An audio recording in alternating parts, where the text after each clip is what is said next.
Greetings. Happy Monday. Welcome to the Steve Deace Show here live and on demand on Blaze TV, radio, and podcast. Good to see Todd Erzin and Aaron McIntyre again. Aaron is no injury designation today. We put the injury report out before kickoff to the media. Aaron, no injury designation today. First time in a few games. So not even questionable. Aaron is 100% ready to go. Good to have him back. Still never left the field, even when he was 50%. That's right. A game. I mean, he just kept grinding. He kept grinding. Now we had to coach him down a little bit because he would just go 100% and then end up being seriously injured. So we had to limit his snaps, but he is back, ready to go. He is on no pitch count, no snap count. He is back and ready to go. So are our friends over at Relief Factor. If you're struggling with chronic pain, relief may be just $20 away. Try the 3-week quick start today for just $20. See if you don't see a difference in your pain in 3 weeks or less with Relief Factor. It's the drug-free supplement created by physicians who can prescribe drugs, but they got tired of issuing painkillers that may mask symptoms but could also maybe cause some side effects. They wanted to go after that inflammation in your joints. That's the likely reason for your chronic pain, and there's no guarantee it'll work. But over the years, over 1 million people have tried it. 70% or so have seen such great results. They've stuck with the product long term. So why won't you see, if you don't see a difference in your pain in 3 weeks or less when it costs you just $20 to find out? Get the 3-week quick start from relieffactor.com. Again, that's from relieffactor.com. And hey, if you guys have not checked out our new Frontier magazine, issue 4 is due to come out. It's our boldest, most unapologetic edition yet. And I mean, this is only for Blaze Unlimited VIP members. And it's more than just your ticket. Blaze Unlimited, by the way, more than just your ticket to Frontier. You get early access to exclusive events, VIP treatment, members-only content, and a premium experience built for people who want to take their membership from a subscription ship to a partnership. Is subscription ship a word? It is now. You want to go next to a partner. And this is what happens when you align with us with a Blaze Unlimited subscription. The first 50 subscribers who use the code Frontier40 will get $40 off and receive a special bonus digital edition of Frontier issue 1, 2, and 3, if you missed those as well, to complete the story from the start. That's blazeunlimited.com/Deace using the promo code Frontier40 at blazeunlimited.com/Deace, code Frontier40. All right, coming up on the show today, in the final segment of the program, Mary Holland over at Children's Health Defense is going to join us. They have a key event coming up this weekend. It is sold out, but you are able to still be in attendance and glean the valuable information there on a virtual basis. She'll tell us about that event coming up at the end of the show. At the bottom of this hour, so it was an interesting week last week on our side, and it certainly feels like a red line was crossed last week. And it was an interesting week on our own show. On Tuesday, I was very critical of Tucker's interview with Nick Fuentes. The next day, on Wednesday, I felt, though, looking at his overall legacy, that calls to cancel him were way overboard and over the top.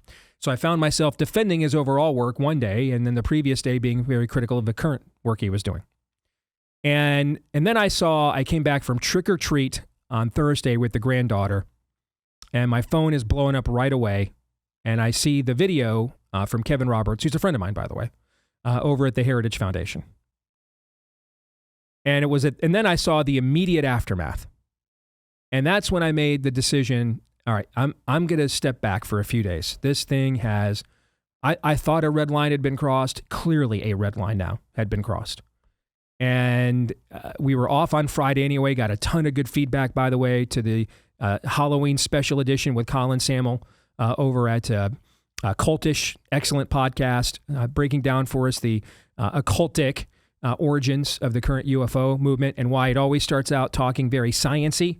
And then once it sucks you in, it ends up talking very spiritually, like summoning things instead of exploring things. Okay. And so a lot of you really dug that. So thank you. And I made sure to pass on our thank you to Colin as well over the weekend. But I took the occasion of us being gone Friday and me having a scheduled football getaway. I was going to have a lot of playing time, a lot of quiet time, and I just wanted to get away for a few days. And you'll see, I barely commented on this while all, HE double hockey sticks was breaking loose on this matter. Because I wanted to observe, and I wanted to ponder, and I wanted to pray. And I think we are entering into a new evolution and stage in our movement and in our industry. And I think that we are going to have a reckoning and a debate that needs to be had and will be had, whether you agree it needs to be had or not. It's going down. So I think we need to have a conversation about what is that debate about? What are some best practices for that debate to be done constructively and not destructively?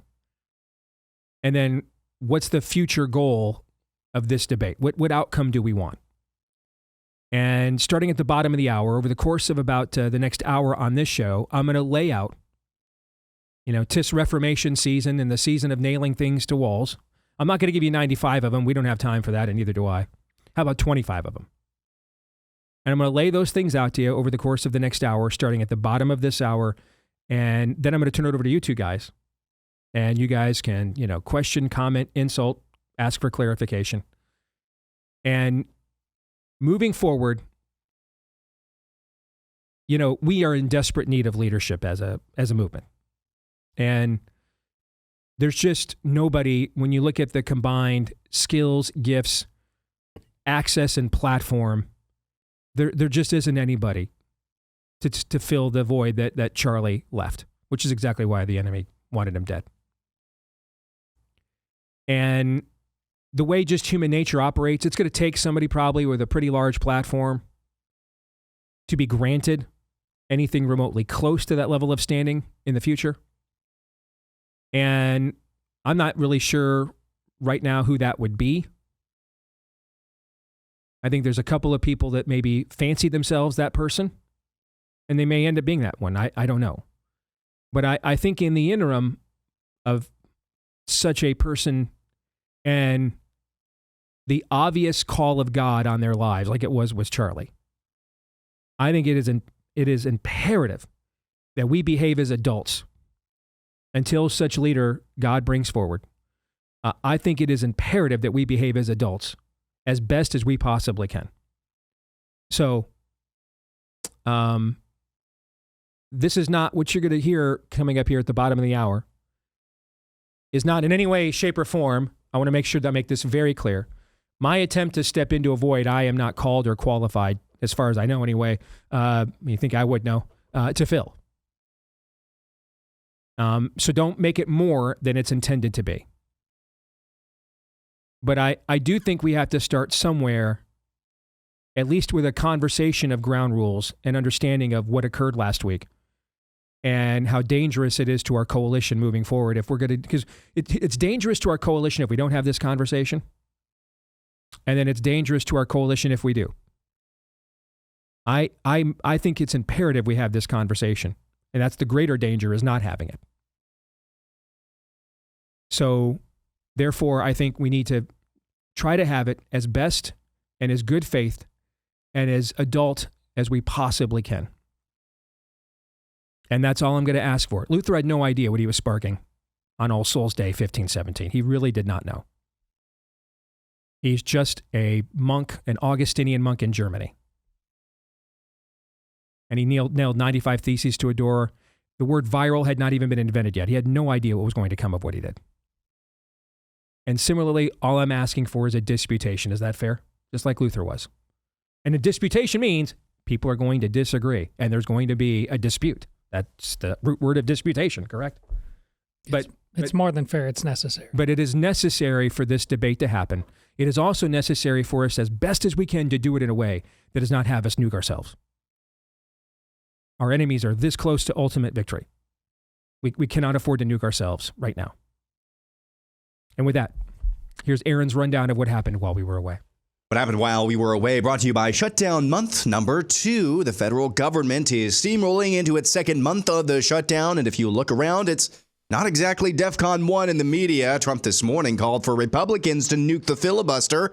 He appeared on 60 Minutes last night to talk about the shutdown and a plethora of other issues. Interview host Norah O'Donnell attempted to trap Trump and ask a charged question about his deportation program. He's strongly skewed and biased towards Democrats, shows support for Trump's deportation program is still above water, with 52% supporting and 48% opposing.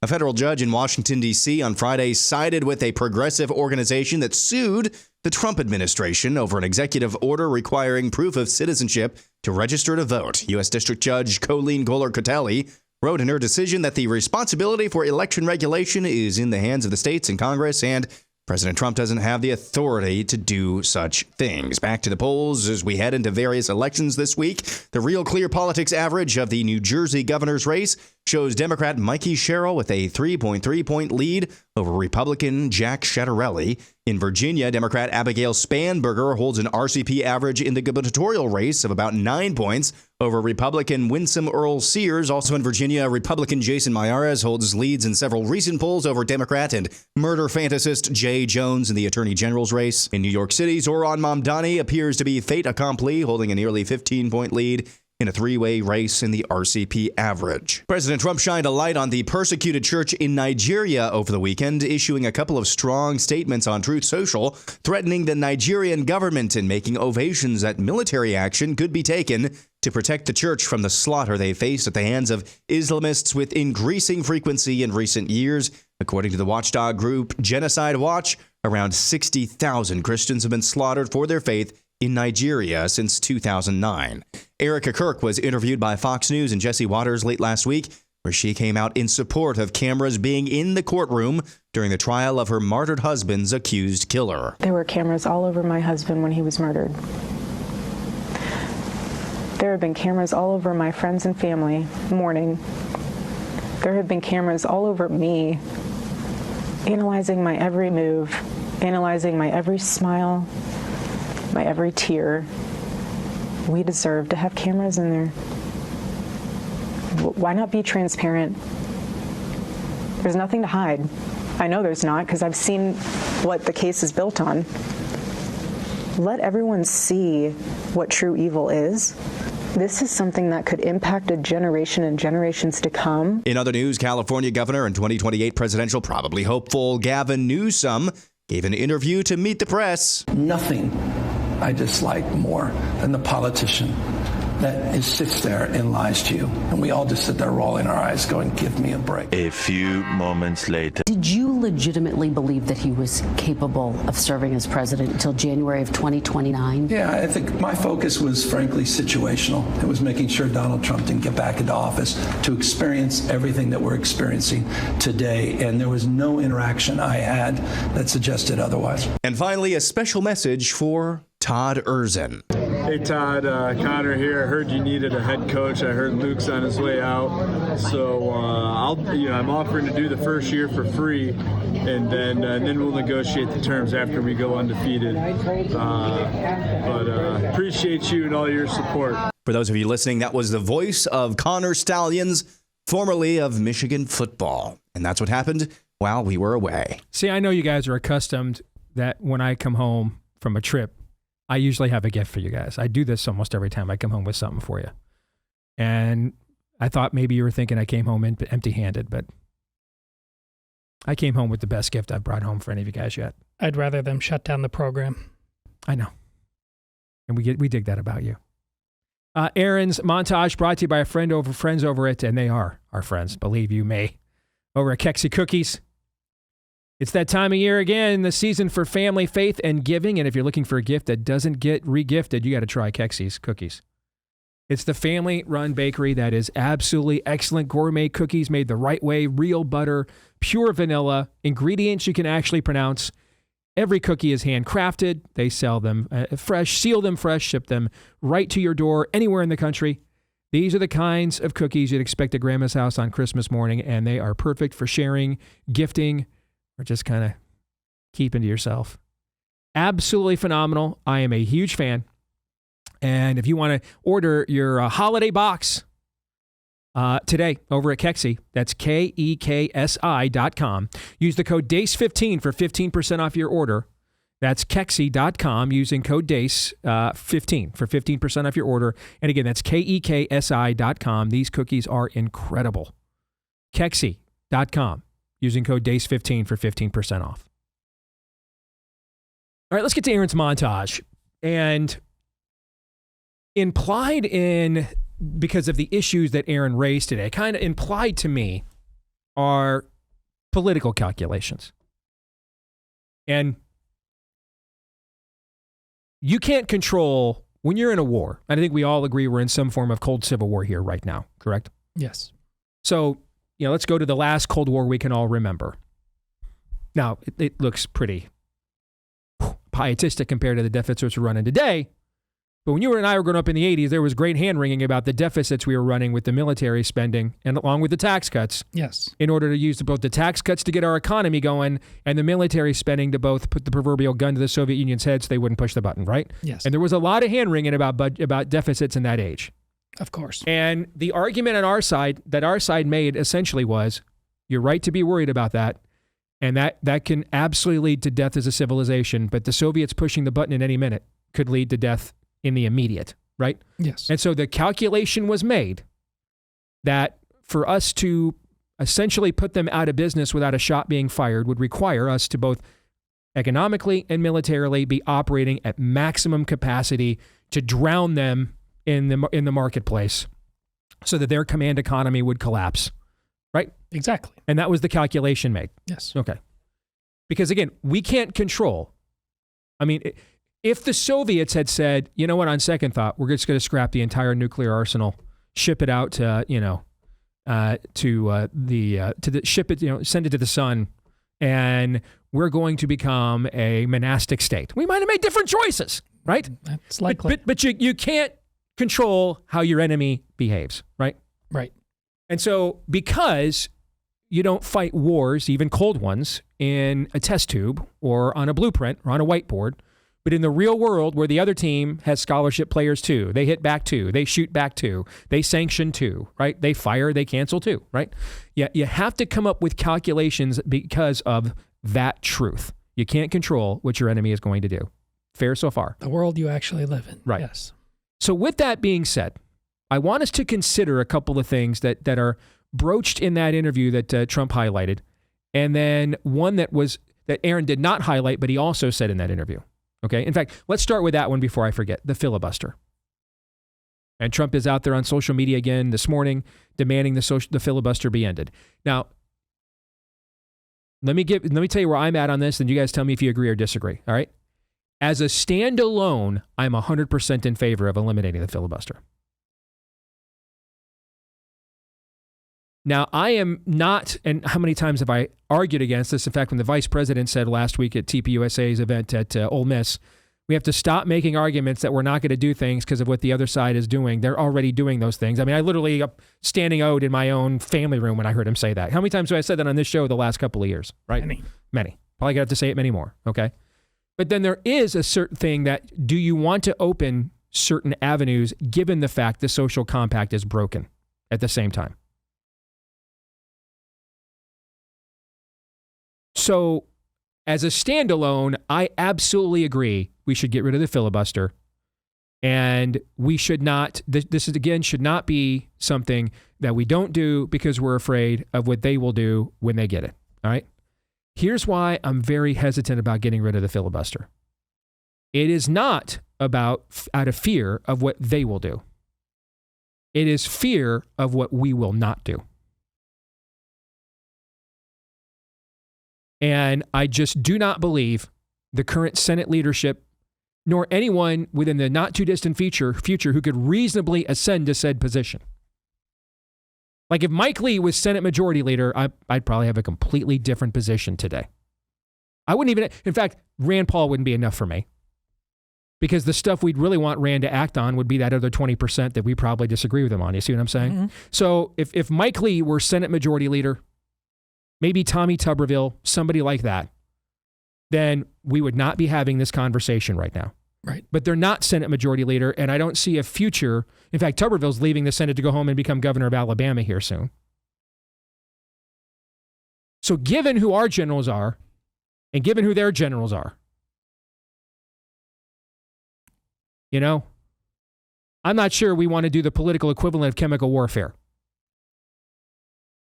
Because I'm pretty sure they're going to mustard gas the out of us, all right, down to the last mask, and we're not going to return fire. You see where I'm going with this? Yes. Is that now, am I wimping out, or is that a legitimate calculation? What do you guys believe? Of course it's a legitimate. We have too many guys on our side wearing hockey pants. Great analogy. Aaron, what say you? Yeah, I think you have to have a plan going into this, but I think that's a legitimate analysis. I think it's a legitimate question. So there is a distinction then between not doing things because you're afraid of what they'll do if they use the power too. They've crossed those lines a million times. It's that it's more it becomes a fear if you don't think our side will do it with that power because you know what they're going to do, right? Right. So we do agree then there can be a distinction there that we have to consider moving forward as a stratagem. Yeah, we're just, again, recognizing the world as it is. We'd prefer otherwise. Right. I mean, go back and listen to our show in January. I mean, were we rolling out the barrel at John Thune as Senate Majority Leader? Were we like, we can't wait for this to happen? In fact, just, can we just do this the day after the 2024 elections? In fact, we were just so looking forward to the reign of Thune. Was that our show? No? No. So would this be the preferred, joint chiefs of staff at the U.S. Senate that we have if we were making the call? No. Go beyond John. But is it the generals? Are these the joint chiefs that we do have? Yeah. So you have to ask, all right, if we're going to go to the Geneva Convention and say, hey, chemical warfare is back on the table. Well, I mean, are we going to actually use it? Because we know the other guys are using it. We know they are, right? They're using it. We know that, right? Hell, I mean, they're using it now, okay? So, I mean, what do you think they're using it when it's not permitted? What do you think they're going to do when it is, right? So are we going to return fire, or are we just going to just sit here and just let them napalm us? I'm pretty confident with the generals we have now. Most of the time, we're just going to let them napalm us. At least on the legislative level. That has been our experience. Okay, all right. So I wanted to see if that was a legit distinction, or if you guys thought that was really just a distinction without a difference. It was a variation of the same thing. No? No, we're good. Okay. Let's talk Nigeria. So I have not taken a position on this because I do not believe that it has to be. Now, let me use this terminology very precisely. I do not believe that it has to be, or that it is mandated, that United States foreign policy is seen as an extension of Christianity to the point of having to defend the persecuted church militarily, or persecuted believers militarily across the globe. And one of the reasons why is I kind of think there was a whole lot of people claiming to be Christians in Gaza and the West Bank that really weren't. I mean, how are we going to define that now? We're not even sure what a Christian is here in America right now, okay? I'm not entirely sure we're in a position to be, as a rule, okay, mandate as a rule, all right? That's, necessarily within our national interest. When we're not even sure we want to permit Christianity at home, to make it mandated that this is, we're on some kind of Constantinian edict. Fair? Again, the world we live in. Correct. Yes. But I'm also not opposed if the United States should decide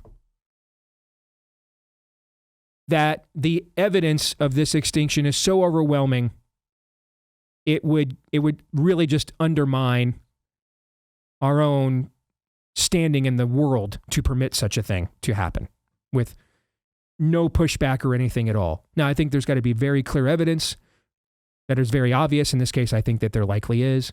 So I would not make, let me put this in the case of a curriculum. I would not make this a prerequisite course. I would not.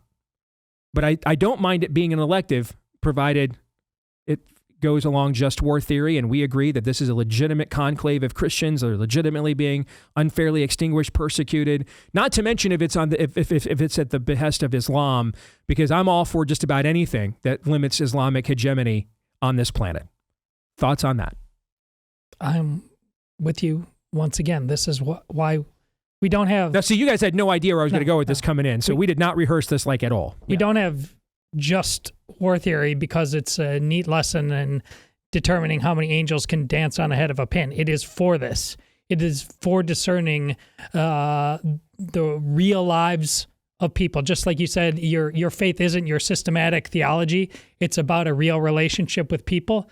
This is about a real relationship with people. And if to not ask the question that you just did is certainly unchristian, and I would argue un-American. But it is also too far to go the other way to say that because somebody is suffering on the other side of the world, Christian or otherwise, that Americans must always be the ones to sacrifice blood and treasure to stop it. Just war theory may actually tell us not to. For example, Aaron, I could make the case, we were trying to draw the distinction a couple weeks ago between will the Middle East act on an Arab instinct or an Islamist worldview, right? I could make the case that if you show weakness like this, if you just allow this level of out and about and clear and obvious extinctions of Christians by Muslims, you are probably weakening your overall presentation and resolve to that exact same Arab world that is an honor-based culture and you don't really ever want to show weakness in front of. I could make, I think, a pretty credible foreign policy case along those lines. But what do you think, Aaron? Yeah, I think if you're going to have any sort of strong arm in foreign policy, even when it comes to force, President Trump said in his Truth Social post, we might come in guns a-blazing. Secretary of War Pete Hegseth said, yeah, on it, Mr. President. I think if we're going to have any sort of strong arm in foreign matters, I would prefer it be in the defense of the Christian church. I don't know about you guys. I'd be fine with that. I would prefer that we would always have our focus here on the United States, but you should definitely thank God that the President of the United States, this matter, the persecution of Christians for being Christian, has definitely, and being slaughtered for it, has caught his eye. So it's kind of similar to the filibuster thing. The Democrats are going to do whatever they want to do to us via whatever means they can conjure up regardless. Yep. They're going to do that. So it might be that, you know what, right now we're going to nuke the filibuster to enact this, and this legislation and policy, and there's nothing the Democrats can do about it. And then when the Democrats try to use that same policy in the future, it's going to be up to red states to say, no, we're not going to abide by this. Is that just a total disabandonment or a disabusement, an abandonment of principles? No, the principle is the same. Whatever benefits the good, the true, and the beautiful is what we're going to follow at any given moment. If the social compact were still intact, there would be different considerations and different math going into this, but it's not. So it's kind of similar to that question. If you gave me the choice of, hey, we've got to sort out this factional dispute in Indonesia between two warring factions of Islam for the betterment of X, Y, and Z versus, hey, they're slaughtering Christians in Nigeria, I'm going to prefer the latter. Sorry. Real quick, the polling in Virginia has tanked the longer the government shutdown has gone on. We're a bunch of government workers here. Even Atlas, that was favorable to us in the last election, was right, tanked. Is it worth just completely blowing Virginia to win the larger point on shutdowns, strategies in the long run? Is it worth it as a political calculation? I would say yes. I agree. I think it would be as well. All right, when we come back, 25 Theses. Stay tuned.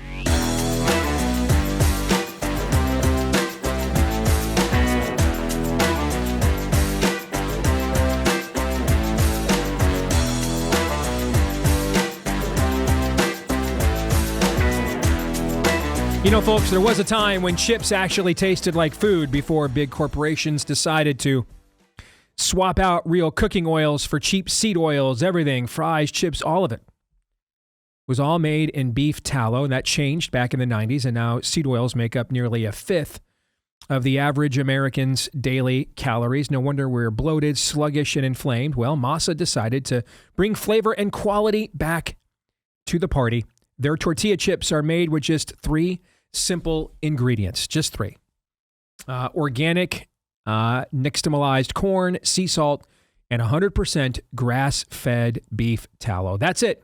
No seed oils, no filler junk. They're thicker, crunchier, and sturdier than anything else out there. They won't snap in your guac. And because of the tallow, they're actually satisfying. In fact, that's one of the first things Aaron and I both thought when we tried them for the first time. These are good, and wow, these are filling because they are so thick. And that's the thing. One of the reasons why we eat so much terrible food is because it doesn't have really any nutritional value, and so we keep eating it and eating it because it doesn't give our body what it actually wants. Where the more nutritional the food is, the less of it you'll eat because you'll be satiated quicker. So if you're ready to give MAHA a try, use code DACE for 25% off your first order at mahachips.com, M-A-S-A. All right, mahachips.com. Use the promo code DACE. You'll get 25% off your first order. mahachips.com, M-A-S-A. mahachips.com. Use the code DACE for 25% off your first order right now. mahachips.com. Lots of different flavors. There's a churro flavor. I have not tried that one yet. I actually gave that back to my wife. She's a big churro person. But I love like lime dusted tortilla chips. So that's the ones you guys just saw on the screen. That's what I've been eating. They've got several different flavors though too. Blue corn if you like that. All right, mahachips.com and then use the code DACE for 25% off your first order. Okay. Let's get ready for a conversation that needs to be had. The consequences of not having the conversation, I think, are way riskier than the consequences of having it.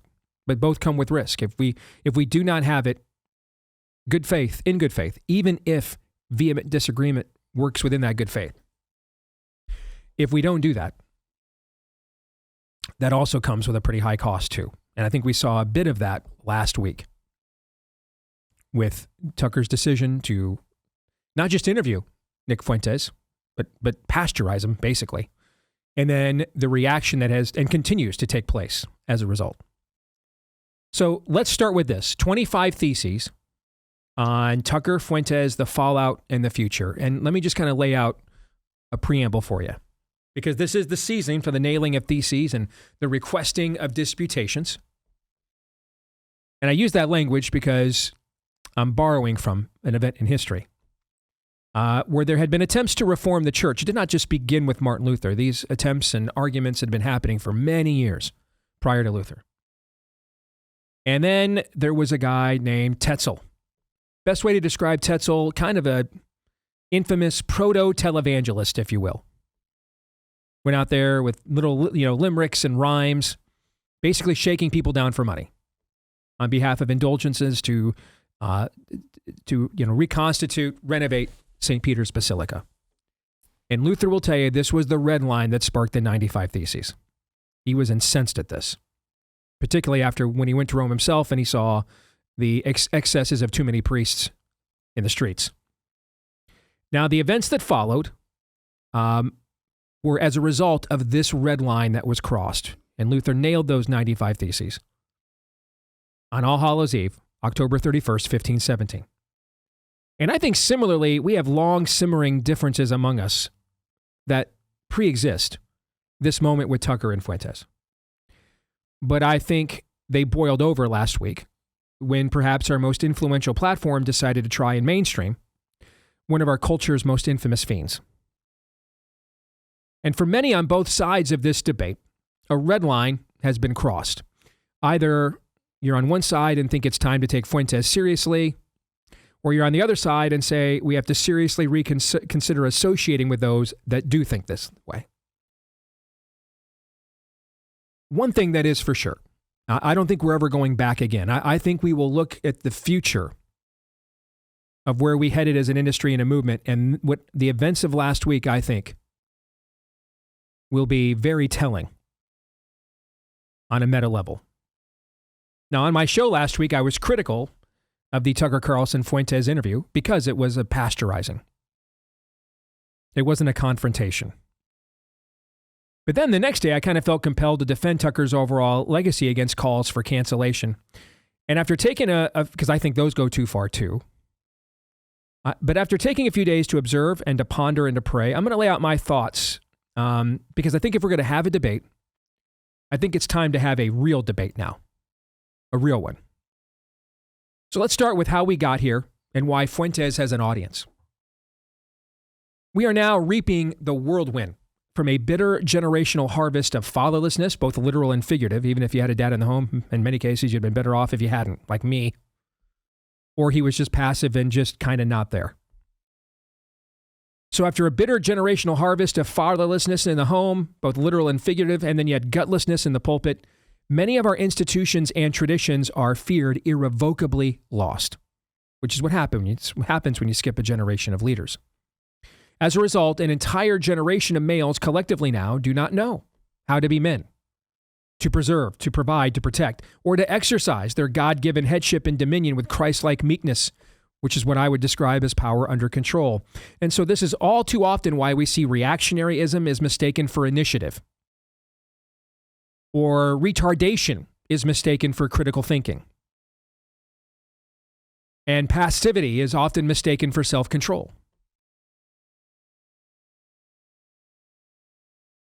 However, the anger of our young men, particularly our white young men, at the mortal damage that has been permitted to be done to our heritage and our way of life by the last generation, and it's now been dropped in their laps to fix, that's entirely justified. And I say that I've got one of those young men I'm getting ready to launch right now into adulthood. Or I'm in the process of launching. So I see it every day. As a result, the right needs and is now having a generational reckoning after the failures of the past several decades, especially given how close the left came to ultimate victory. And I think any attempt by the older generation to stymie this reckoning is going to drive scores more exasperated young men to the likes of Nick Fuentes and his groupies and impersonators. That brings me to Nick Fuentes. Nick Fuentes is a malignant, satanic force, and barring sincere repentance and regeneration, offers zero in value, absolutely nothing. Like his true father, his native tongue is slander and accusation, and often by the cruelest, most vile means possible. We are more than capable of addressing the justifiable concerns of our young men without creating our own Louis Farrakhan. If Nick Fuentes is permitted to be mainstreamed on our side, it will end up irredeemably splintering our coalition to render us politically impotent. You saw evidence of this last week, as well as cause much of our donor and advertiser base to eject rather than take on his baggage in an increasingly politicized marketplace. As I explained last week what happened after Rush and Sandra Fluke. We already, no matter how many clicks we get, downloads we get, Nielsen ratings we draw, we cannot get Fortune 500 companies to ever buy us ever again. And soon now, you're going to have companies that are trying to represent us and our values in that very same marketplace. They're going to say, if you go down this road, that's too much baggage now. I'm just completely out. You'll splinter us intellectually and morally. You'll bankrupt us financially. Now to Tucker Carlson. The only reason Nick Fuentes was able to wreak so much internal havoc within our coalition this past week is because Tucker Carlson chose to do a mostly softball interview with him, which gave Fuentes the platform to metastasize. Carlson, therefore, is singularly responsible. Let me repeat that. He is singularly responsible for the current dust-up. He made this choice for the rest of us. If you're rightly concerned about this being a distraction from our overall mission, and I saw several people with this take while I just stepped away for a few days, and I understand. What I really didn't see any of them do, though, is take it up with Tucker, because he's responsible for it. You know who else could have been talking about Arctic frost last week? Tucker Carlson, with arguably the largest platform on our side. But he chose to talk to Fuentes instead.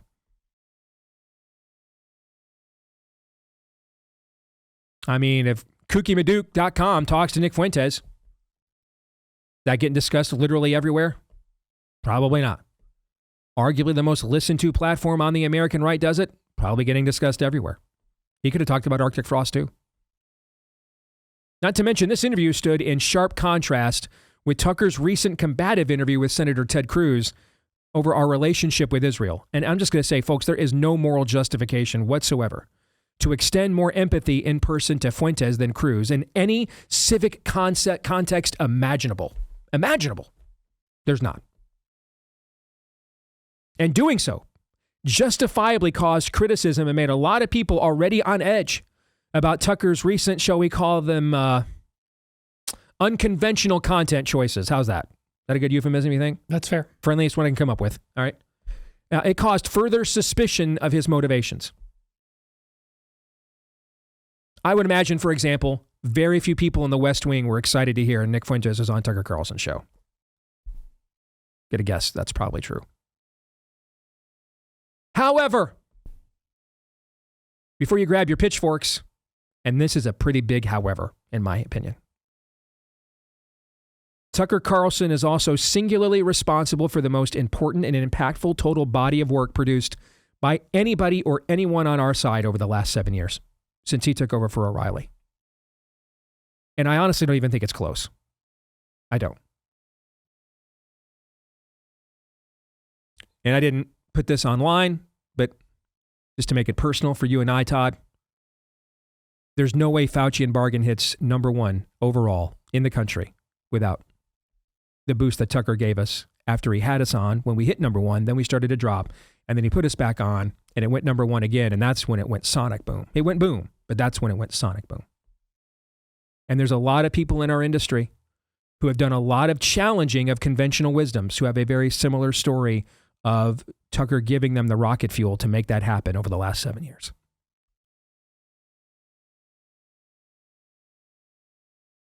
In fact, I could also make the argument that attempting to Tucker cancel, I could make an argument that attempting to cancel Tucker at this juncture, although I'm not drawing a moral equivalency, politically, the outcome could be very similar to what trying to mainstream Fuentes would do. It would just break the other way. You'd splinter our coalition the other way. And I don't know that it would cost us advertisers based off the politicization, but it would off the numbers. I mean, we splinter our base like that, and all of our numbers drop as a result. People go elsewhere with their money.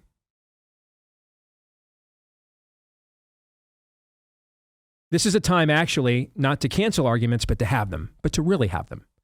To really have them. Really have them. Now, what does it look like to really have them? Let's talk about the rules of engagement for a minute.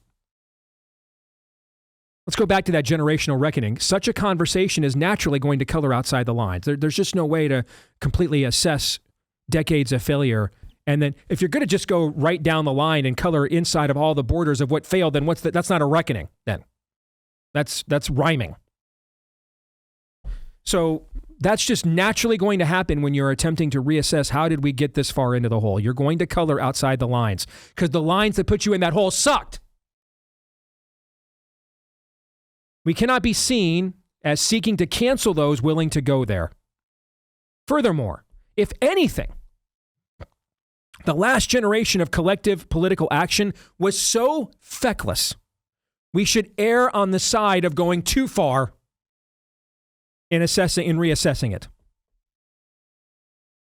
It's easier to go too far and come back than not go far enough. Our country and way of life is on an existential cliff. Risk going too far. And then you may have to be pulled back. Because our enemies never risk not going too far. On the other hand, though, don't play coy or cry cancel culture over disagreement, even vehement disagreement. Reckonings get to happen both ways. You get to reassess what went wrong, and then people get to reassess your reassessings. Or they're not reckonings, they're fallacies. And you're just trying to replace one narrative you don't like with your own without wanting it questioned. That's not a reckoning. We have a word for that. That's called a psyop.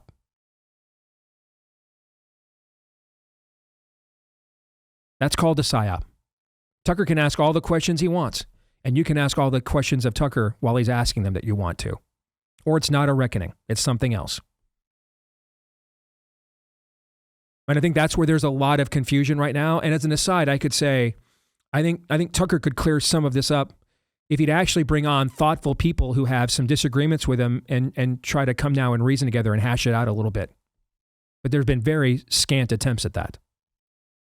Not to mention, I have to believe that we are able to have this conversation without trying to retcon Hitler. I think that's possible. I do. I think it's absolutely possible. In fact, I'm confident, that we are able to reassess an entire generation of political failure without actually Hitlering. I think we can do it. I'm confident it can be done. Or pasteurizing Nick Fuentes. I know it can be done. I know it can. The whole thing on a personal level, I find frustrating. It reminds me of COVID when we wanted Trump to just take all, put them all in there together. Put them all in there with Fauci together, put, McCullough, all those guys in there together. Let them hash it out, right? Put some really smart dispensationalists on Tucker's show. Let them go back and forth. Let's hash this thing out. Let's do it. Wouldn't you love to watch that? Yeah. I'd watch that for 9 hours, let alone 2. We're being denied that. And I think it's a good question to ask. Why? Why? And there's only one person that has the answers to that. Tucker. That being said, no one could hold his jockstrap. If we looked at the body of work, there's not a living person on our side and in our movement that can hold his jockstrap in terms of impact and importance. Total body of work the last 7 years. So, yeah, I share frustrations, but I'm also going to give a guy with that track record, I'm going to give him a little more rope, I think. Then, hey, I'm offended, so he's gone. No, we can't. No, that's how we did things before, and look where that got us. All right, when we come back, I'm going to lead off by addressing the controversy surrounding the Heritage Foundation and its reaction to Tucker's interview. And then we'll finish up from there, and Todd and Aaron, you'll give us your reactions next.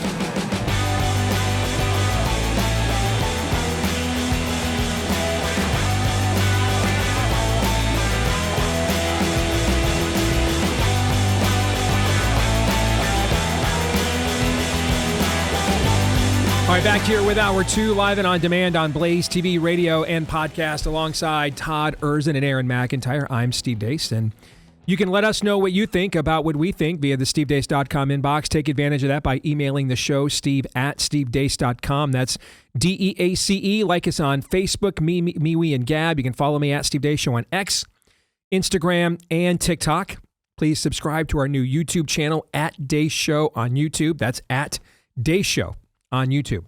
And then finally, if you would not mind, we'd love it. If you're a podcast listener, would you please leave us a 5-star review? So many of you have.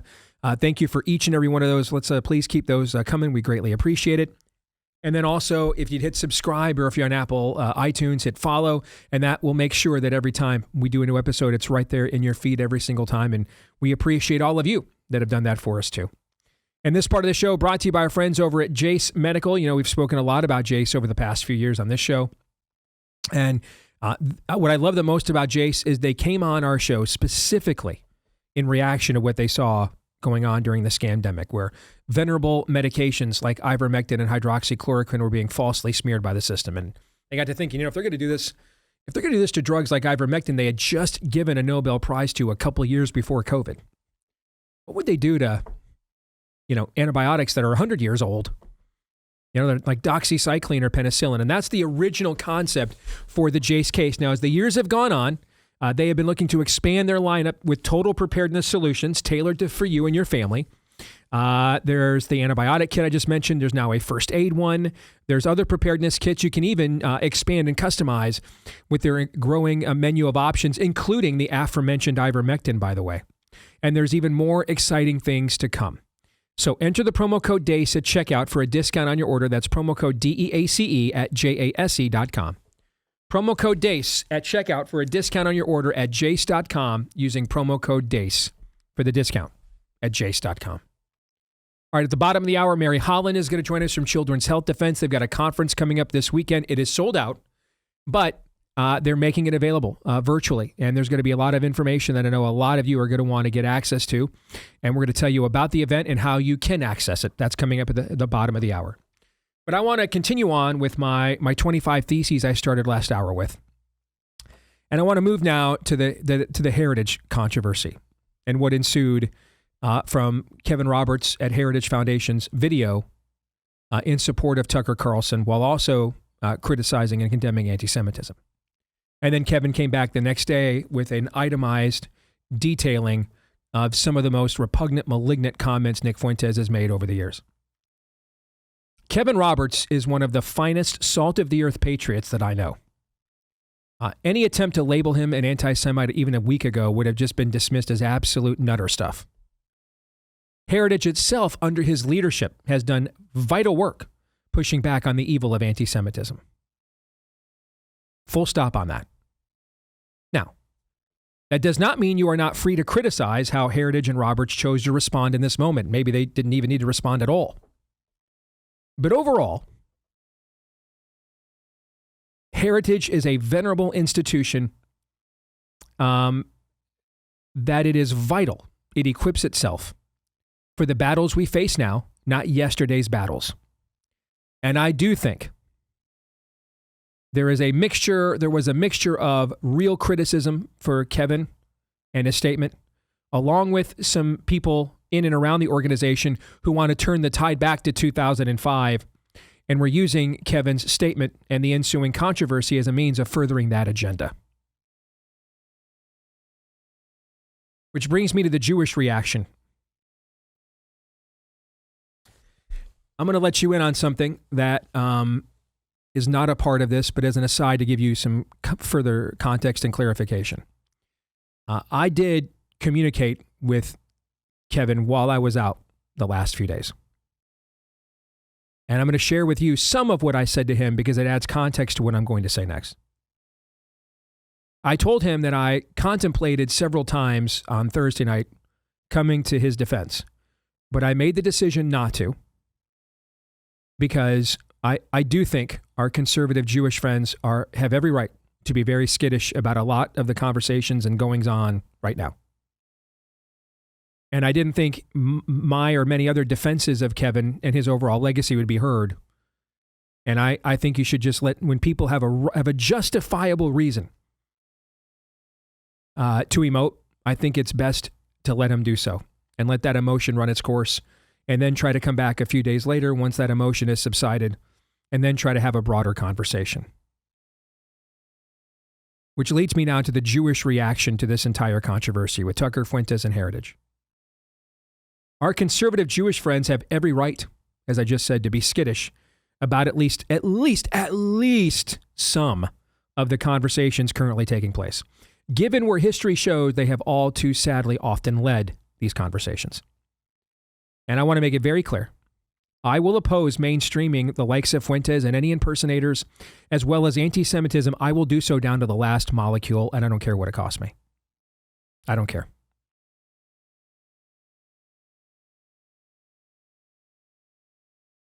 I want to get next to a point that I think is lost in all of this, who this is really all about. We seem to think this debate is about Israel. It's not. This debate is about us. It's not about Israel at all. In fact, there's no reason to be worried about Israel. If this iteration of Israel is prophetic, as many of you believe, I think God's probably going to protect it with or without us. If you are of the understanding that Genesis 12:3 still broadly applies to the Jewish people, and I understand why you think that, because in the book of Exodus, it literally says, when God called Moses forth, he remembered his covenant with Abraham. And so that clearly seems to imply Moses is an extension of said covenant. But I understand those of you who believe the covenant was fulfilled at the cross. And now we're in the church age. Here's the reality of that. If this iteration of Israel is prophetic, as many claim, God will protect it with or without us.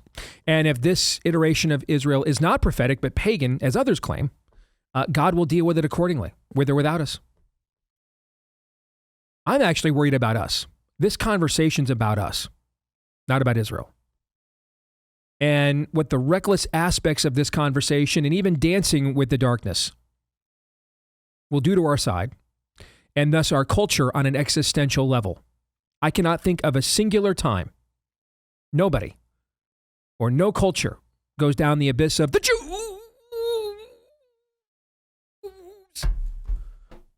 and comes back better for it. I can't think of one time, like in the history of our species, that's happened. Now, what should unite us regardless of our theological and eschatological differences? As Charlie Kirk said, quote, Islam is not compatible with Western civilization, end quote. Those who spend more time talking about Jews and Israel than Islam are telling on themselves. Those who complain more about sending aid to Israel than Ukraine, which this year under President Trump has received 156% more of your money than Israel has. They're telling on themselves. Well, Steve, if we fund Israel, it could have a spillover effect in the Middle East. Okay. What about funding a nation at war with the largest nuclear military arsenal on the planet? Could that have a spillover effect, do you think? I kind of think it could. Being critical, this also needs to be said. In fact, I'm going to add a spin to this that has not been said by anybody on our side yet, as far as I know. Being critical of Israeli culture or policy is not anti-Semitism. Lots of people have said this. Charlie has said this before he died. Lots of people on our side have said this. We were very critical of Israeli policy during the scamdemic on this show, for example. But I want to add something to this point that has, I think, as far as I know, has not been made yet.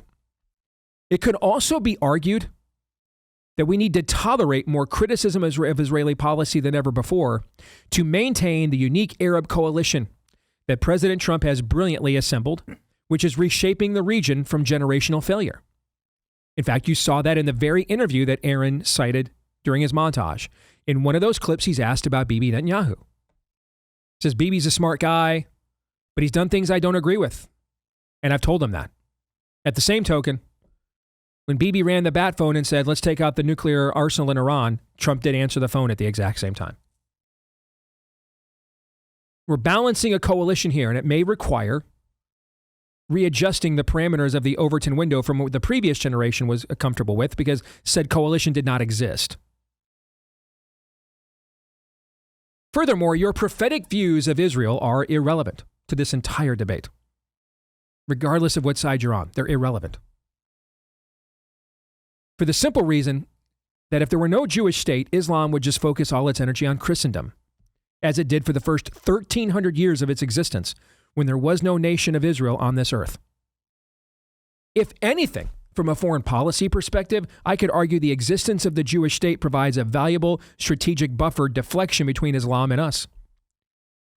What think the odds of Trump crafting a favorable deal with us to the Arab world would be lesser or higher if no Jewish state for him to deflect off of, negotiate off of? Way lower. It lessens our leverage. We don't have a player in the region. They would come to us and say, you need us. You need our oil. You need everything. Why? You mean we're dictating terms to you like we did in the 70s. You're old enough to remember, sir. We shut down, made the gas lines happen in your country. You're old enough to remember that. That's what would happen if there were no Jewish state there. There would be no deflection point, buffer, cudgel for us to negotiate off of and put between us and Islam. That's also a position, frankly, on our side that I don't think has been explained enough. So I wanted to further it here. What we are hearing too much of, in my view, are false choices and narratives. So I want to debunk a couple of these. October 7th happened precisely because Israel did what the neocons wanted. By giving agency to the so-called Palestinians as a proto-version of a two-state solution. H.W. Bush was in favor of this. Clinton was in favor of this. W. Bush was in favor of this. Obama, Biden, all in favor of it for a generation. In fact, it was under George W. Bush, the so-called Christian Zionist, that this was finally enforced in 2006. And in 2008, they had a, quote, election, and the so-called Palestinians acted on their own worldview to give agency to elevate Hamas, the architects of October 7th, and put a terrorist group right on Israel's doorstep. I wanted to point this out because it's ironic that what some of those on our side who are critical of Israeli policy since October 7th are demanding, which is more Palestinian agency, congratulations, you actually agree with the very neocons that you claim to hate. Again, this is the stuff that happens if we have a real debate, a real argument, if we're really adults. These kinds of points and nuances get expressed and made and confirmed and tested. Now, if we're just going to have one narrative for another, then these things aren't going to come out, and we're going to probably melt down and melt each other over this. Choice is ours. Next, I think the people who were dead wrong about the spillover potential of striking Iran earlier this year, like Tucker was, frankly, should come clean and just admit so. I was dead wrong. I opposed Trump all the way through the convention in 2016. He proved me wrong. I've been wrong before. I try to admit it every single time. It's weird, though. We haven't seen a lot of these people that were wrong about that spillover potential. I can't think of a single one of them that's come clean to say they were wrong. I can't think of one. Vice President Vance pointed that out recently at Ole Miss at the TPUSA event. Hey, where are these people at? They never claimed, hey, they thought for sure this was going to happen. They were all wrong. They should admit it. He's right. And I think by not doing so, I think they're telling on themselves. Speaking of Vice President Vance, some of the bluster about this Tucker Fuentes thing is absolutely a preemptive proxy fight over the 2028 nomination, given the well-known friendship between Tucker and Vance. And I'm sorry, but we just cannot afford to have cynical ploys divide us between now and the crucial midterms. If we lose the midterms, much of the Trump presidency is over, and winning 2028 becomes way harder than it even is right now. Way too early for primary shenanigans like this. We just don't have time for it. We don't have time for you to pounce and seize on the moment. Nope. Let's talk about the fallout. Speaking of those midterms, if Tucker had done that interview with Fuentes at the end of October next year, we would get utterly wiped out at the polls. Scott Rasmussen has a poll out right now that shows 4% of the electorate knows who Nick Fuentes is. If that interview had happened this time next year, Democrats would have made sure that number was 40% by the time we got to Election Day, minimum. They would have exhausted every resource to make that little satanic fiend us. It would have devastated us. They would have gone back to the lie of good people on both sides and used him as confirmation that they weren't lying about what Trump really said there all along. We were. And here's the true spiritual symbol of who we are as a movement. They would have hung us with that. It's all we'd be talking about right now. Faster than you can say George Floyd. So let's get to the future.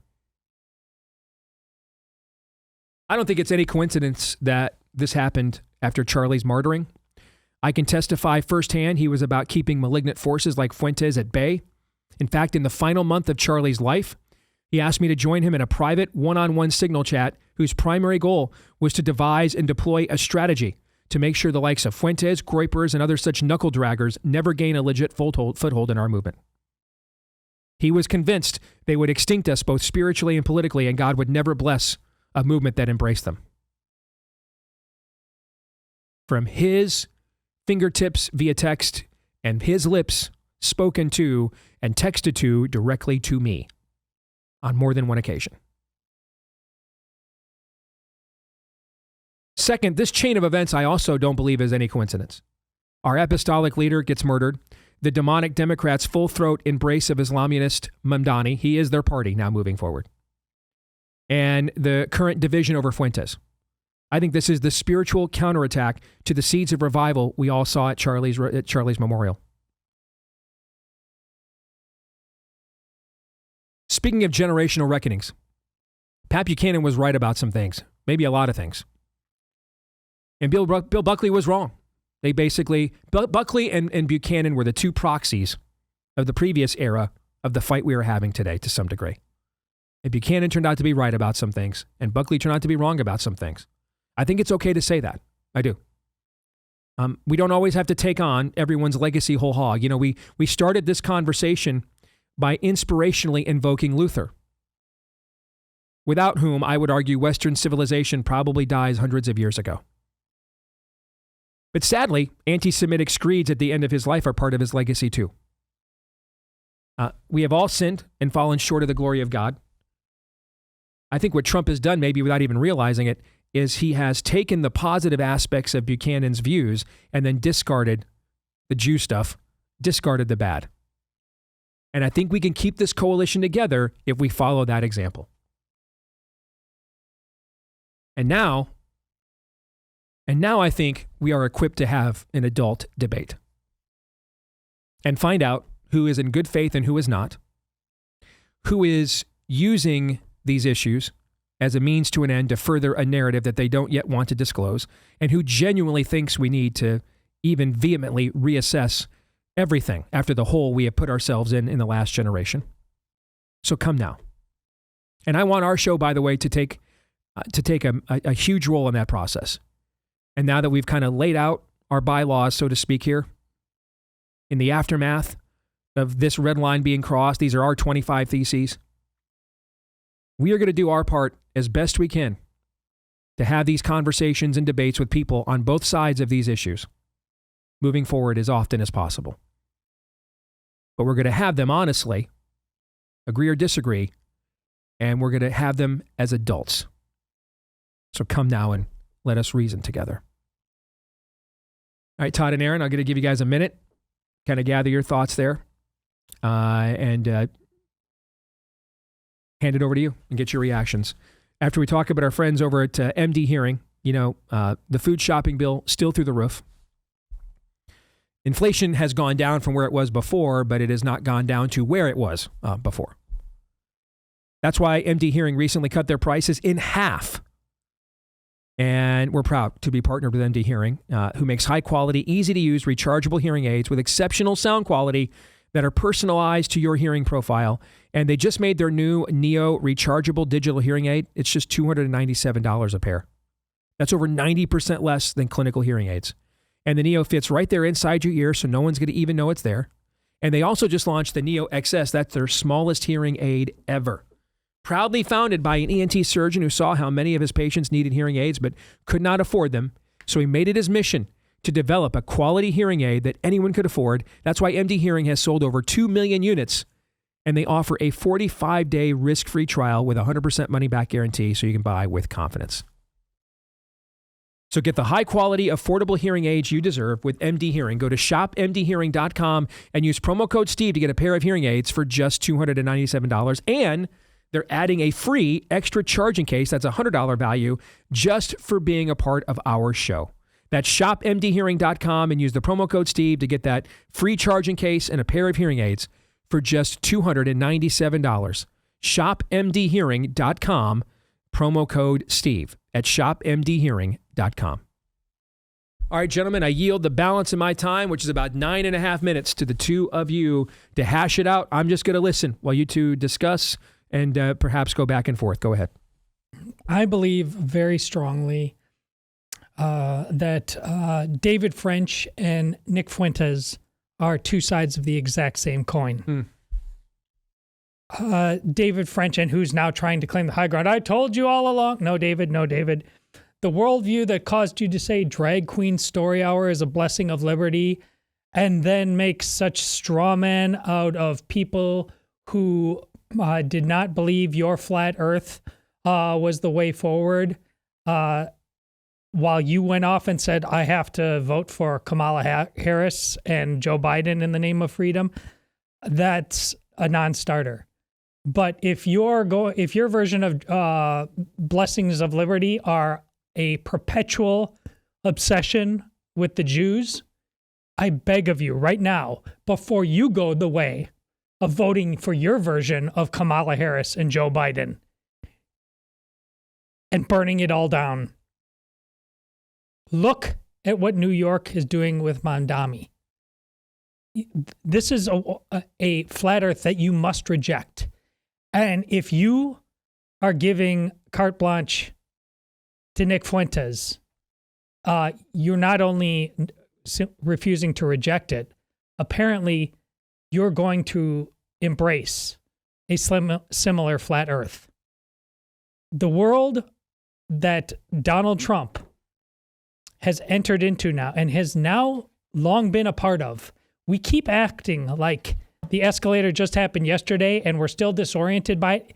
It happened. It's here. If you want to be an adult who actually wears the Batman costume and not hockey pants, for the love of God, step one is accepting reality. And especially the men. Whatever you think about the weakness of David French, there is a side of ours that is embracing Nick Fuentes that is showing no less weakness. We must do better. We absolutely must do better. I applaud what Steve did here. I don't think nobody's tried harder to connect real dots. And if you have one problem with one thesis, okay, fine. But this entire thing is a road to nowhere. If you will take any one argument, like Steve said, we want to have them. And if you were going to cast the whole thing out with, what happened to you? What happened to the show that you once were? The show is the same as it's always been. It has no time for your reindeer games more than ever.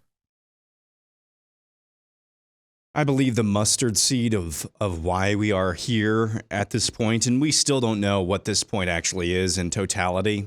It'll take a little bit of time maybe to figure out and hash out where we actually are. Is this truly an inflection point of discourse on the right, or is this a blip on the radar that maybe we'll forget in 3 months or 2 months or tomorrow?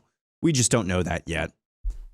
Regardless of that fact, and I do just believe that we need more time to see this play out, I think the mustard seed of why we are where we are is that there is an entire generation, and I think I'm more on the lines of, the young men who supported Trump are not conservative. I think there's an entire generation, an entire subset that is not inconsequential, that is gripped by some combination of despair or nihilism. And one leads to the other. I think as long as you lean on despair and embrace despair, you will become a nihilist eventually. And I think that mustard seed that is gripped, not inconsequential. I don't know how much. I don't know how large Nick Fuentes' audience actually is. As long as that despair and nihilism is allowed to fester without any leader to paint a better way, one that maybe went and talked to those types of people and showed them that, yes, there is a better way to live life. Here are the answers that you've been looking for, somebody like a Charlie Kirk. Mm-hmm. As long as that despair and nihilism is allowed to fester, below that or maybe above that are going to be two forces. One that cynically plays on that despair and nihilism for whatever purposes, probably from without. Maybe there are foreign influences that are at play here that are just cynically trying to sow division. That would make sense. Or just hell's generals, maybe from within, who are deliberately trying to stoke this. Because what hell loves the most is chaos. That is the language of hell. Mm. And so ultimately, I just think the fundamental problem here is that there is an entire generation and an entire subsection of individuals, younger individuals, who are gripped by this despair and nihilism. Here's what you absolutely cannot do. I want to restate this because you kind of got into this in passing in the 25 Theses. You cannot out of hand just condemn, dismiss everything that they are in fear about or despairing over. As you articulated, these, let's just call them the young men. Let's call them the young men. I don't think that's fair to paint all the young men of Gen Z with this brush, but to whatever degree that it is true, the message that they are being sent right now is that there are no prospects for you, the same that your parents' generation enjoyed, and the prospects that you do have are going to be basically used for the foreseeable future to underwrite and subsidize your parents' generation until they die out. Mm-hmm. You just can't sit there and tell however large that group of people is, hey, just go lead. Just go be virtuous. Just go do that without actually understanding their plight. Mm-hmm. At the same time, you can't coddle the instinct to be despair, to fall into despair and to fall into nihilism. Despair is a sin, as Vance said. Exactly. You have to take your cues from that. That is a sin. So I don't know what the answer is to cracking that code. I don't know for sure. It's not just trying to browbeat them and tell them to pull themselves up by the bootstraps. We finance the bootstraps and outsource them to Mexico, okay? I don't know what the solution is, and there may not be one. That's the scary part of this. So, to whatever degree there is some opportunity here to paint a better path going forward, even if you're not in the boomer generation, even if you're in Gen X, even if you're in the millennials or even Zoomers who completely abhor what Nick Fuentes stands for, whatever it is he stands for, because he is a nihilist at heart. I believe that has more in common. That's more at home on the left. I don't know why he has been able to get away with the right-wing branding. To whatever degree the antipathy exists amongst all the generations for the Nick Fuenteses of the world, coming from the right premise, your reaction to those young men cannot be, we're going to cancel everybody. We're going to completely throw you under the bus. Yep. We're going to completely ostracize you. Because you know what that's going to do? That's going to make Nick Fuentes look like it'll become everything you fear. The little kid with the toy microphone speaking to an audience of one. That's what he's going. It's just going to completely explode in your face. So you are going to have to work to, one, undo the despair and nihilism, and two, so that's at the spiritual level, and then two, at the practical level, you have to put into place policies, and this goes everywhere, down to the state level, that encourages those young men to actually participate in the system again. Again, I don't know how big these numbers are, and that's what we're going to find out in short order. But I promise you, if you try to spit in their faces, it's going to blow up on you. Amen. Very well said there, brother. We'll come back. Let's get you some hopeful information coming up this weekend and how you can access it right after this.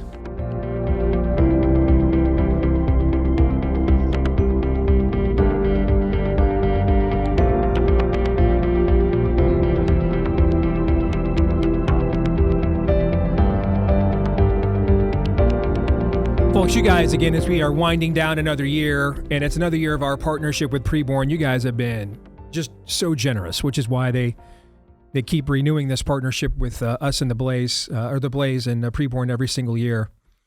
Tens of thousands of mamas and babies, moms who considered abortion and ending their pregnancy because they were scared, alone, unsure of what to do, and they've walked in to a preborn clinic. They've received comfort, not pressure. They've heard their baby's heartbeat for the first time at an ultrasound and chose life. And then we just didn't abandon them. And that's the big thing we do and why we do what we do with preborn. They understand that this is a ministry, not just a cause. And it's usually not a woman who is happily married and confident and secure in a relationship that is seeking out abortion, but women who are not. And that's why counseling, clothing, baby clothes, encouragement, prenatal, postnatal, up to 2 years after the baby's born, Preborn is there to provide that kind of relational support. And all the things they do for mom and her baby, all free, although none of it is actually free. And that's where our generosity comes in. You can make a tax-deductible donation today. Dial pound 250, say the keyword baby on your mobile phone, or just do what our family does when we donate, because we can't ever remember all that. So we just go to preborn.com/Steve. Again, that's preborn.com/Steve. All gifts tax deductible. Preborn, 5-star rated charity. Preborn.com/Steve. Well, there is almost never a day that goes by in my inbox now. I'd like to go back and tell my 2019 self I'm about to say what I just said. I said what I'm about to say, I should say. But there is not a day now that goes by in my inbox that I do not get an email, a message, a DM from somebody in our audience with a question about vaccines and looking for information on what to do and what choices to make, etc. So, what I have a tendency to do is either to just forward them over to you. Right. All right. Happy to or recommend they check out Children's Health Defense. Mary Holland is back from that organization with us again here on The Blaze. It's good to see you again, Mary. How are you? I'm great. Thanks for having me. You bet. So we are getting a ton of those questions now. I know that we are not alone. And more of these questions have been asked after what people saw or maybe didn't see, is a better way of putting it, during the COVID era. So you guys have an event coming up this weekend. It is sold out, but now that you guys are offering it on a virtual basis to get this information out there, I want to make sure our audience is aware of it, Mary. So go ahead, give us the details. Thank you so much, Steve. Yes, you can go to our website, childrenshealthdefense.org, and you can still sign up. You can register for online participation. So all day Saturday, all day Sunday, truly the leaders in the health freedom movement will be speaking at our conference in Austin. And we are sold out. We've sold 1,000 tickets to my real delight, but also in some sense surprise. But we're completely sold out. It's $77 to attend virtually, which is both live, and you'll be able to keep those recordings indefinitely. So we'll have people like Senators Rand Paul, Senator Ron Johnson, Surgeon General Joe Ladapo of Florida, former Congressman Dave Weldon, who Bobby Kennedy nominated for CDC, Drs. Pierre Corey, Dr. Peter McCullough, Dr. Sherry Tenpenny, Dr. Larry Pilevsky, attorneys Ray Flores, Sujata Gibson, Warner Mendenhall, Health Freedom Defense Fund, Leslie Manukian, physician Suzanne Humphreys. It's just going to be an amazing display of talent and power in the movement, and we'll answer a lot of questions that people have about COVID, about vaccines in general. We also will have panels about electromagnetic radiation, an area we care a lot about. We'll have a panel on turbo cancers as it relates to COVID shots. So there's a lot of information that will be available, and I think really useful to people on a very practical level. Mary, I'm wondering, it's called Moment of Truth. Obviously, we are in a moment where a lot of people are seeking out the truth of what's happened here for the last generation more than ever before. I'm curious, how much will the people on the panels have different perspectives on this, for example, and the audience will get a chance to kind of hear them hash it out. One of my great frustrations of the COVID era, and I used to sit here and scream this on the show back in those days, Mary, which is, you know what? Just take my buddy Peter McCullough and Pierre Corey and all these guys that we're having on shows like this and just put them in a room and put it online and on C-SPAN Live with, Debbie Birx and Anthony Fauci. Just have the experts debate the experts in real time, and let's let the American people hear. We never got that debate. No. Will we see it here? Steve, we've never gotten that debate on the childhood schedule that's been in place since the 1960s. The so-called sort of mainstream experts do not debate. This is one of the outrages, really, of the whole paradigm of vaccination. Deborah Birx, Tony Fauci, they will not appear with people that disagree with them. People like Pierre Corey, Peter McCullough, they're perfectly happy to debate and want to do so. But people like Dr. Paul Offit, Dr. Peter Hotez, Tony Fauci, they don't show up on debate stages. And I think people need to understand that. There will be differences of views among our people, but I'll be honest with you. These are basically all people who believe that there should be no such thing as medical compulsion, right? That medical has to be in the interest of the individual and it has to be the individual's choice. And they're people who, for the most part, are not going to be aligned with liability protection for the pharmaceutical industry when it comes to interventions for infants, even preterm infants, in the womb, whereas there's liability for adults, for drugs for all adults. I think those are things that we consider to be fundamental. You can't have this liability protection. You can't have these kinds of one-size-fits-all mandates that are going to harm some people. They know that. That's why they have this liability protection in the first place. As we wind down year one of MAHA here, and the unique standing that, for example, your predecessor, Bobby Kennedy Jr. now has, and I see his wife as one of your panelists, Cheryl, but the unique standing he has as head of one of the largest grant writing agencies literally on planet Earth, not just in our own government. If you could give out biggest success story and the thing you're the most concerned or disappointed by in year one of MAHA having unprecedented access to to the levies of power, what would you say the answers to those two questions would be? Yeah. Thank you. So I would say the biggest achievement for 2025 has been raising awareness about the reality that we live in a very unhealthy country, that we spend the most, we have shorter lifespans than any other developed country, and we have very poor outcomes in chronic disease. 70% of Americans have some chronic condition, over 50% of kids. I think there's an awareness that we do need to make America healthy again, and the problems are our food, it's over medication, it's overstressed, insufficient exercise.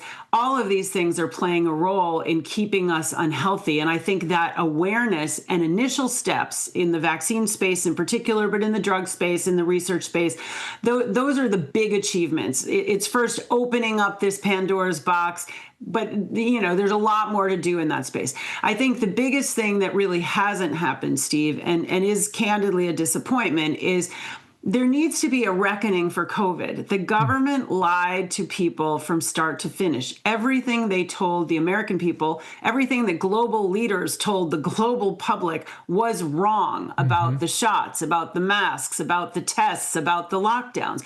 And there needs to be a reckoning for that. If we just sweep that under the rug and just move forward as if nothing happened, it will happen again.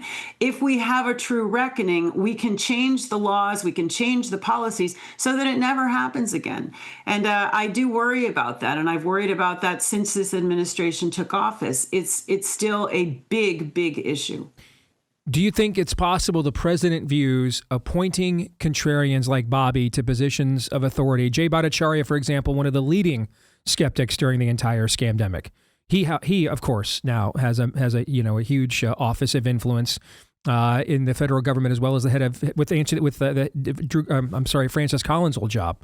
Right. Do you think it's possible that President Trump views that is the reckoning, rather than the risk of maybe to him a wider probe that may implicate, because a lot of this did go on in his first term as well, that this is the reckoning? The appointments of people like this are the reckoning you're going to get, and maybe not the broader probe that people like you and I would prefer? I don't think so, Steve. I think that President Trump's tweet sort of going after Pfizer, saying, you all say that it was fantastic, but I'm hearing from people that it wasn't, and you owe us information. I thought that was significant. I don't think that President Trump believes that what's been done to date is sufficient. And I think when we heard him off the cuff talk at the press conference about Tylenol and autism, and then he went into independently vaccines and autism, we saw that he really understands that issue and really cares about it. And I don't believe that he doesn't care about what happened to people during COVID. And I think that he can recognize that, he did do things in an emergency context that you might not do if it was better considered. So I don't believe he's at peace that everything's been done. I think people like Bobby, but also people like Tulsi Gabbard, Jay Bhattacharya, as you mentioned, Marty Makary, Mehmet Oz, these people are not, I don't think, going to sit on their hands for a full term and not really go back to really look at what happened during COVID, because it was so devastating. The real records show that millions of people worldwide died needlessly because really valuable treatments were suppressed. And the work that's been done on gain of function that's absolutely had a role in SARS-CoV-2 spreading, that needs to be reassessed. I don't believe that we're done with that. And I don't think we can be if we want to imagine a healthy future. Final thing for you, Mary, and maybe he has done this, and if so, I wouldn't ask you to divulge it, but let's say Bobby called you up and said, all right, now that we're a year into this, you kind of have an idea probably from watching how this has gone down, what we can probably do and what we can't probably do. Yeah. Politics is the art of the possible kind of a thing. Of course. What's the one thing that is on Mary Holland at Children's Health Defense's agenda for 2026, also understanding it's a midterm election year, right, that we can, that's achievable, that's realistically achievable? If he asked you that, what would it be? Well, following up what I just talked about with COVID, Steve, he has appointed one of the people on the advisory committee for immunization practices, Retsef Levy, to head a subgroup, a working group on COVID shots. And so this is in the realm of the politically possible. At a minimum, I would hope that by 2026, there would be some kind of real report, real honesty coming out of Levy and ACIP. And he's shown himself so far to be really a person of integrity. What did the COVID shots do? Bobby has put people at CDC to try to really get real data, both about the childhood schedule and about COVID. And I would like to see some of that real data come out in 2026. I actually think that would support this administration going into midterms in 2026, which I agree with you are absolutely critically important. All right, again, folks, it's coming up this weekend. It's sold out in Austin, but you can watch it virtually. It's the Children's Health Defense Moment of Truth Conference. Once again, Mary, how can people watch this weekend if they want to do so? Go to childrenshealthdefense.org. Right there on the landing page, you click to register for the conference. You'll see the option to register for virtual participation. I really do encourage you to do it. I think it will be really, really good. Good to see you again. Thank you for all the work you do, Mary. Thanks. Thank you, Steve. You bet. Take care. All right, gentlemen, we've got about 3.5 minutes. The floor is yours. Either thoughts on that conversation or final thoughts on today's show overall. Well, Mary talked about how globally everybody was wrong. If you set aside the fact that I know they're lying, that she knows they're lying, Steve, you know they're lying, and we've known this for some time, just the fact that they were just wrong, even if they were honestly wrong, and there are no consequences on that level. These are the same experts then guiding you on every other health front that, again, we are one of the sickest first world countries in America. And we're just starting to understand that because we've been believing at the very least, the incompetence of these people for quite some time. But now we go to the lies. And if you do not punish those lies in the last 2 weeks, I mentioned this last week, the same people are now going forward and saying, actually, the COVID jab is actually curing cancer. It's not causing it. They're doing this right now as we speak. We have no choice. Midterm election or not. Could be a voice to text typo. Cure, they meant to say cause, but they put cure in there instead. Maybe, no? We need to address this, and we need to address this now, midterm election or not. Aaron? Yeah, when you see and hear people like Dr. Paul Offit in the last couple of weeks come out and say, we kind of overstated the effectiveness of the COVID jab.